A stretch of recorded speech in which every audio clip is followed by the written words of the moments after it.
La falta de sueño no es algo nuevo. Su concepción como una enfermedad tuvo lugar en el siglo XIX. En esta época aparece la palabra insomnio y los problemas del sueño pasan de ser un componente normal de la vida a un fenómeno patológico. En esta ocasión, más que hablar de recomendaciones para dormir mejor, me gustaría centrarme en algunos puntos relacionados con el insomnio que nos permitirán entenderlo y saber qué esperar de la atención médica disponible.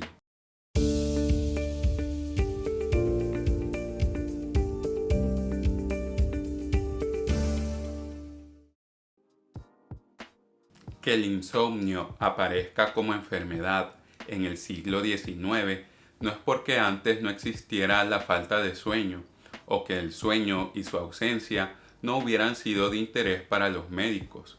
Los aspectos del sueño eran un componente central de la medicina preventiva o la higiene y no tanto considerados una enfermedad en específico. Desde la Edad Media, las reglas higiénicas con respecto a la cantidad adecuada de descanso, la posición correcta para el durmiente o el diseño de los dormitorios se habían expresado con frecuencia. Curiosamente, la teoría médica de la época nunca pareció requerir una distinción entre la vigilia y el mantenerse despierto de forma involuntaria. Asimismo, las observaciones lingüísticas muestran que la palabra despertar, tanto en inglés como en francés, era el único término común utilizado para describir la ausencia de sueño antes del siglo XV. El sueño segmentado, una práctica preindustrial que se expresaba en la sociedad con el hábito generalizado de dormir en dos turnos, donde despertarse a medianoche era común antes del siglo XIX, también ayuda a comprender los entendimientos comunes de la época. Entonces, ¿por qué distinguir la falta de sueño involuntario de un despertar regular en medio de la noche cuando era un fenómeno habitual y bien aceptado? Además, aspectos religiosos colaboraron a la normalización de la falta de sueño, dado que las creencias asociaban el sueño con la pereza y la vigilia con un comportamiento virtuoso. Así, estos dos factores culturales contribuyeron a formar la normalidad de la vida nocturna durante siglos. A principios del siglo XIX, el insomnio se convierte en la manifestación de una enfermedad subyacente.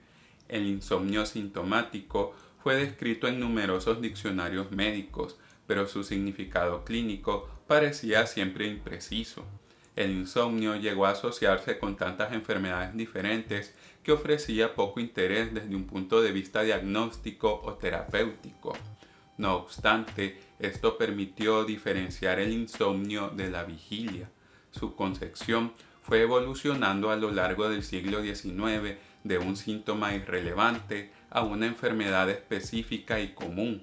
A partir de entonces, el insomne estaba enfermo y necesitaba ayuda médica especializada.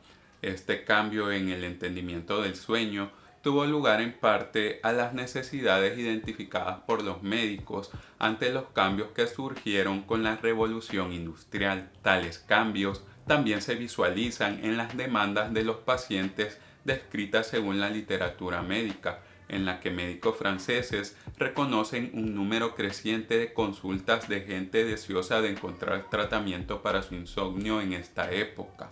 Como consecuencia del crecimiento de la clase media, muchas personas se dedicaron a actividades nocturnas antes reservadas a la nobleza, sin renunciar a las actividades profesionales para las que la falta de sueño resultó ser problemática. Además, la luz artificial amplió las horas laborales de la clase trabajadora y permitió la búsqueda nocturna de entretenimiento. Estos factores contribuyeron en conjunto a aumentar la actividad en horas de la noche, predisponiendo y perpetuando el insomnio. El punto de vista de los neurólogos sobre los efectos negativos de la industrialización es igualmente interesante. Estos creían que eran consecuencias aceptables del progreso. el cual llegaba con innovaciones tecnológicas y nuevas aplicaciones terapéuticas como la electroterapia, por lo que sus impactos nocivos debían ser aceptados como un mal necesario. En consecuencia, pensaban que si la sociedad de la época era realmente responsable del desarrollo de las enfermedades nerviosas, correspondía al individuo adecuarse a su nuevo entorno, teniendo la posición de que hay que adaptarse para sobrevivir y que los servicios médicos están para los que no puedan hacerlo. Ante estos cambios socioculturales, el insomnio se convirtió progresivamente en una preocupación médica.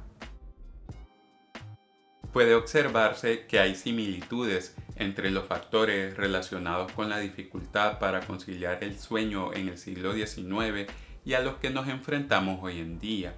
La percepción de los efectos nocivos de la tecnología es un ejemplo claro. Igual a cómo se expresaba en su época la disconformidad por las consecuencias en el sueño del progreso industrial, los profesionales de hoy expresan críticas sobre cómo las pantallas, las luces artificiales o el uso de redes sociales favorecen el desarrollo de trastornos del sueño. A la vez, es comparable el aumento de las horas de trabajo en su momento, gracias al acceso a la luz eléctrica, con el aumento de la carga laboral facilitada por el Internet, que actualmente permite trabajar desde casa. Las repercusiones de la industrialización en su tiempo también fueron aceptadas, entre otras razones, por la implementación de la electroterapia, y en estos días se aboga por el uso de las nuevas tecnologías como los dispositivos inteligentes que permiten la monitorización de parámetros ligados al sueño y la creación de aplicaciones móviles que permitan mejorar cómo dormimos. Además, tenemos la similitud entre la concepción moralista que veía con buenos ojos el desvelarse en pro de valores religiosos, mientras en la actualidad se justifica en beneficio de fines productivistas. Menciono esto para visualizar que tanto hoy como en el pasado nos enfrentamos a problemas de base similares y que para definir la normalidad del sueño, las realidades socioculturales son tan importantes como las funciones biológicas. Muchos estudios etnológicos contemporáneos tienden a negar la realidad de un patrón de sueño universal. Hay información que nos aleja de la norma comúnmente aceptada, la necesidad de un descanso ininterrumpido y nocturno de 8 horas. En un estudio de los hábitos del sueño entre las tribus indonesias, se comentó que si tales patrones de sueño conducen a una sensación de bienestar o disforia, depende de cómo se integran con otras prácticas culturales profundamente arraigadas y con las experiencias personales.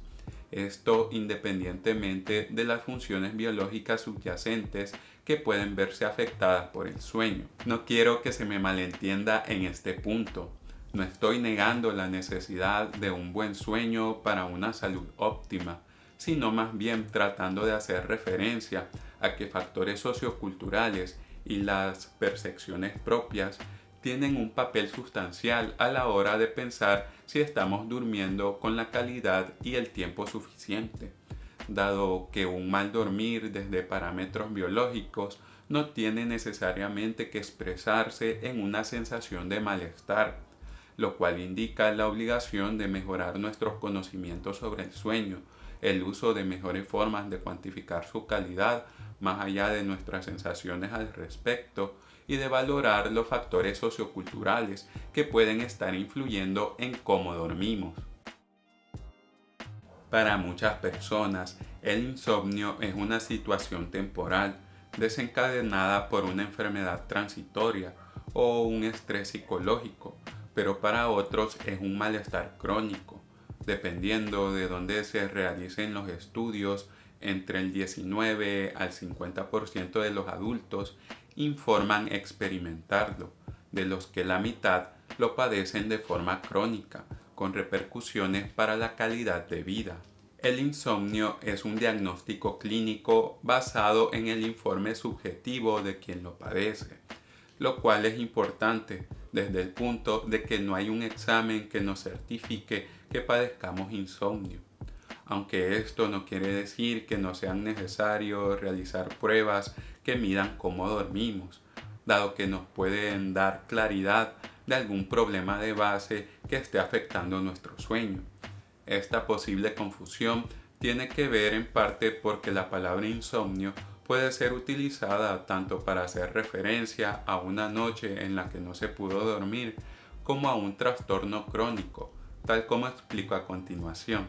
El trastorno de insomnio se define en la quinta edición del Manual Diagnóstico y Estadístico de los Trastornos Mentales como una predominante insatisfacción por la cantidad o la calidad de sueño, asociada con la dificultad para iniciar el sueño o para mantenerlo, que también se caracteriza por despertares frecuentes o incapacidad para volver a conciliar el sueño después de un despertar nocturno, causando malestar clínicamente significativo o deterioro en lo social, laboral, educativo, académico, el comportamiento u otras áreas importantes del funcionamiento. Entonces, cabe hacer la diferenciación entre el insomnio como síntoma, en el sentido que puede ser algo episódico, un fenómeno normal que podemos experimentar todos de vez en cuando, o a consecuencia de otra enfermedad o de un estrés psicológico específico, y un trastorno de insomnio, donde la dificultad para conciliar el sueño se produce al menos 3 noches a la semana durante un mínimo de 3 meses, a la vez que no se explica por otras causas, como tomar medicamentos o consumir algún otro tipo de sustancias, que haya alguna enfermedad base que lo genere o un trastorno del sueño específico, ni que hayan alteraciones en la higiene del sueño, que es la causa más frecuente que genera problemas crónicos para dormir. El insomnio se asocia con consecuencias directas como la disminución del estado de ánimo, irritabilidad, mala memoria, fatiga, falta de energía y malestar general. Estos pueden manifestarse en ausentismo laboral, siendo el insomnio una de sus principales causas médicas.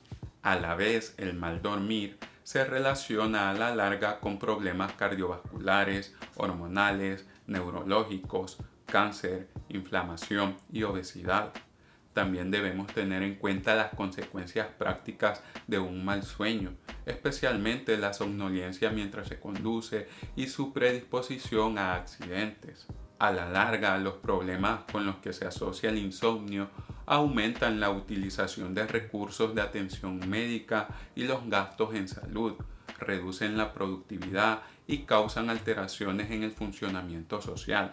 Por donde lo veamos, el insomnio no es algo que debamos descuidar. Por todos estos factores asociados es que la consulta con un profesional de la salud se hace necesaria.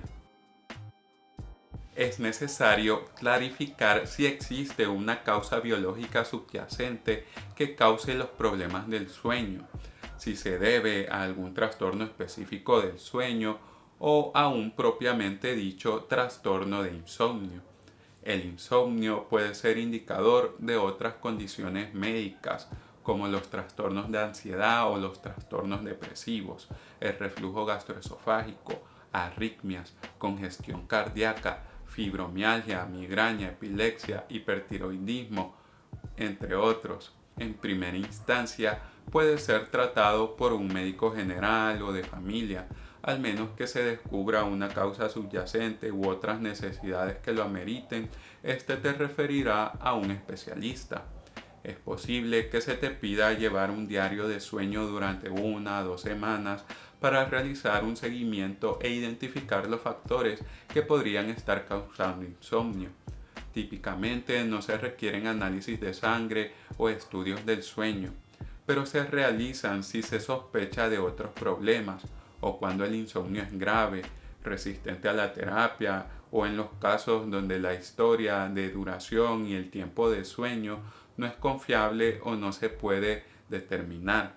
El enfoque del tratamiento debe coincidir con las particularidades del paciente.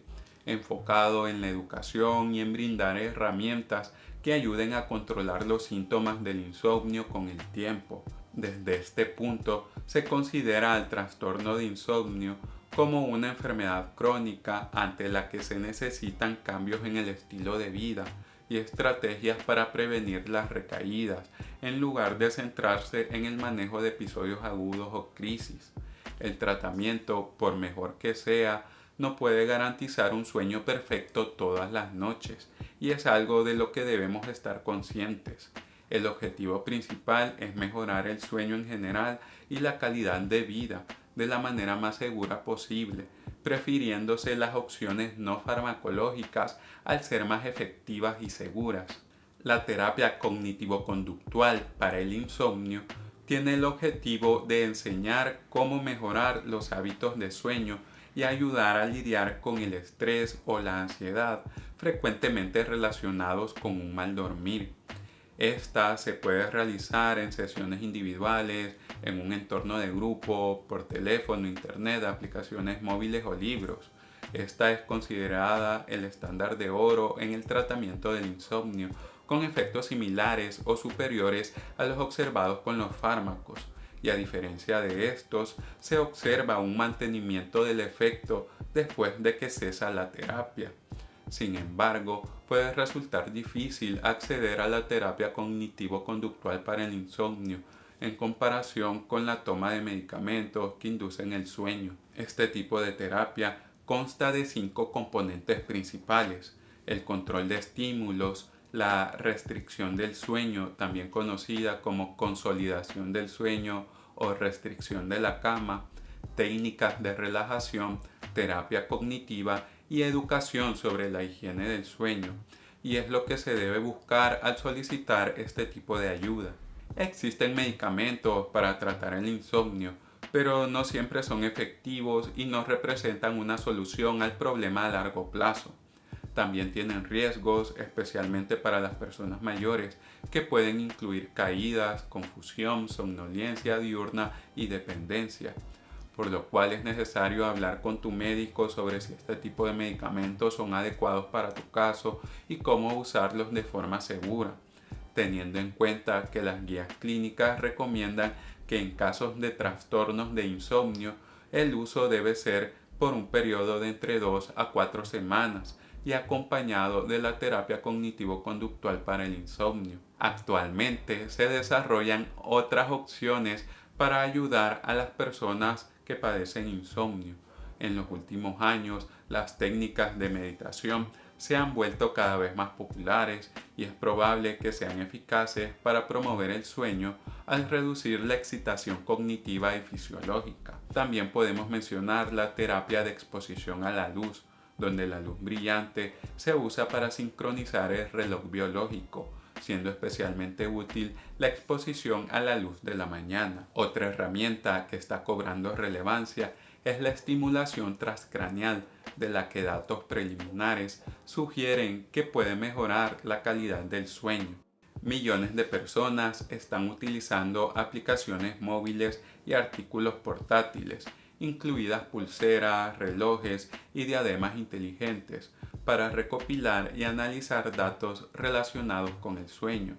Este es un campo en auge que adolece de varias inconsistencias y aspectos a tener en cuenta, que trato a detalle en el video sobre el uso de aplicaciones móviles o las mHealth para el manejo de enfermedades. Por las limitaciones existentes en el acceso a la terapia cognitivo-conductual para el insomnio, se están desarrollando formas de facilitar la accesibilidad mediante su digitalización. Por el momento, la FDA está considerando la aprobación de Sonrist como la primera aplicación móvil recetada para tratar a adultos con insomnio. No se debe asumir que todos los dispositivos inteligentes y aplicaciones que tratan de solventar una misma necesidad son iguales. Las características propias de los algoritmos, así como las especificaciones de los aparatos de medición, son importantes. La pregunta de por qué duermen las personas, aunque tiene muchas explicaciones científicas, por el momento solo proporcionan respuestas parciales. Incluso definir el sueño normal ha resultado imposible, en particular debido a los estrechos vínculos entre los factores biológicos y culturales. Pero con la información disponible, se trata de solventar los problemas existentes. Entonces, parte a la hora de evitar el insomnio es tratar de entender cómo su presentación episódica puede degenerar en un padecimiento crónico. Por el momento se teorizan 3 factores: la predisposición individual al insomnio, los precipitadores de un episodio agudo de insomnio y la perpetuación del insomnio. Los factores predisponentes, que generalmente no son modificables, incluyen rasgos genéticos y de la personalidad que conducen a la hiperexcitación fisiológica y cognitiva. Los precipitantes suelen ser eventos estresantes de la vida, entre ellos problemas económicos o de relaciones personales, mientras la perpetuación ocurre por comportamientos, pensamientos y estrategias de afrontamiento desadaptativas, como el consumo de alcohol y el pasar demasiado tiempo en la cama, factores que perpetúan el mal dormir, permitiendo que el insomnio continúe después de que los desencadenantes originales se hayan resuelto. Así, la idea para solucionar el insomnio es romper esta cadena. A pesar de la incesante acumulación de nuevos conocimientos sobre la fisiopatología del insomnio y enfoques terapéuticos novedosos, todavía quedan muchas incertidumbres. La definición misma de insomnio depende de la percepción subjetiva de quien lo padece. Aparte, su relación con los contextos socioculturales también marca una limitante a la hora de identificar el problema. En consecuencia, el tratamiento sigue siendo una preocupación constante para los médicos, atrapados entre un ideal teórico que requiere el uso de un tratamiento psicológico y asesoramiento conductual, y la práctica diaria donde la prescripción frecuente de estupefacientes parece ser inevitable. Si te ha gustado esta información, síguenos para no perderte de nuestras publicaciones. Si crees que puede ser de ayuda para alguna persona querida, no tengas pena en compartirlo. Estamos agradecidos de poder contribuir a que la información en salud sea de libre acceso en Internet.